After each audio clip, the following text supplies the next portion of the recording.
Action. Uh, Hello, my name is Malik Ward, and my presentation is about media, and I went deep into you know, deep into media. So I chose the NFL, and one person came to mind. His name is Cam Newton. He's African American quarterback that plays for the Carolina Panthers, and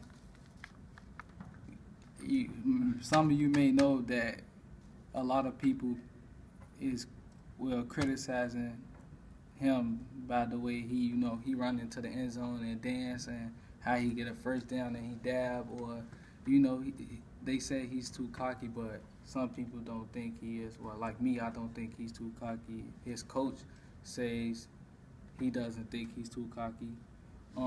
So I'm going to start by interviewing Mr. Buster, asking him the two questions.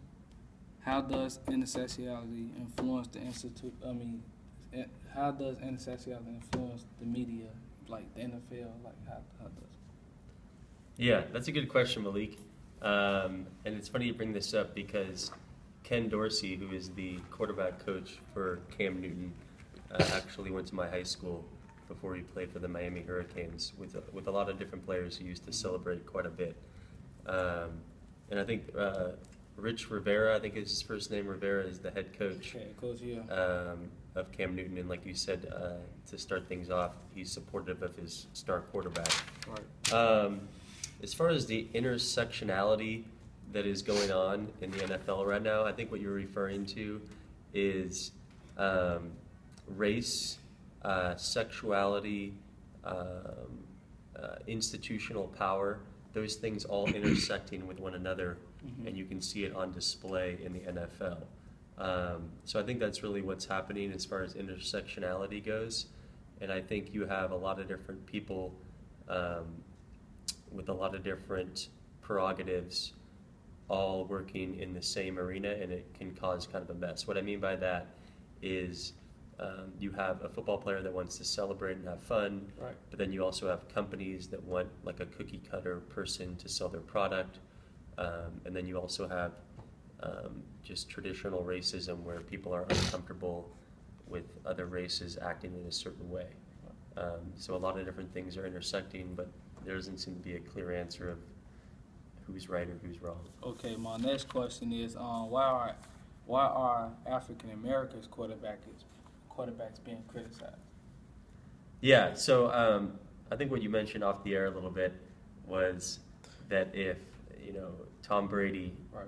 acted in the same way, or other quarterbacks that like to celebrate, they wouldn't be criticized as much. And your Right. kind of hypothesis is that these black quarterbacks who are celebrating are getting talked about in a negative way.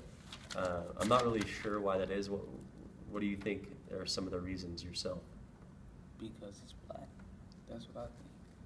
Because so why the I'm sorry. They say the media said that dancing, showboating is only for like wide receivers, running backs, and like when they catch a touchdown, they like Odell Beckham Jr. He celebrate. He does the whip when he has. Why does they criticize him? Yeah. Well, it seems like too that the idea of a black quarterback is something still relatively new. I don't think the first black quarterback won a Super Bowl until Right. the late '80s or the early '90s with the Redskins, a Grambling alum. So yeah, they're bringing a new style to the position, and a lot of old media members are looking back to the past, like the '60s, '70s, and trying to remember those days when people acted a certain way. And then when you have new people at the position that have new flavor and a new way of performing, people are not used to it. I guess that could be one of the issues. Okay, we got it.